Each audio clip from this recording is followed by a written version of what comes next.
Hello বন্ধুরা, তোমরা সবাই কেমন আছো? আশা করি তোমরা সবাই ভালো আছো। আমি সকাল সকাল ঘুম থেকে উঠে তাড়াতাড়ি ফ্রেশ হয়ে নিলাম, কারণ সকাল সকাল ব্যাংকে যেতে হয়। সকালের কাজটা একটু বেশি চাপের থাকে, তাই সকাল সকাল ফ্রেশ হয়ে নিলাম।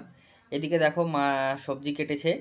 এই চাল কুমড়ো কেটেছে, আর ওদিকে কুমড়োর ডাঁটা কেটেছে।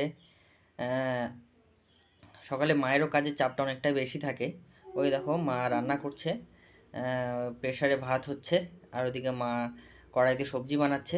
মায়েরও চাপটা অনেক বেশি থাকে সকালবেলা, কারণ সকাল সকাল কাজ করে খাওয়া দাওয়া করে তারপর সারাদিনের জন্য ব্যাংকে যেতে হয়।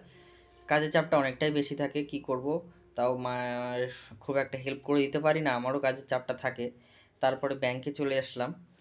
ব্যাংকে এসে দেখলাম ভিড়টা একটু কমেছে, তাই একটু ফাঁকে ভিডিওটা বানিয়ে নিলাম। তাই ফাঁকা আছে বলে মা মোবাইলটা দেখছে, আর আমিও মোবাইল দেখছিলাম, আর তোমাদের সাথে একটু ভিডিও বানিয়ে নিলাম।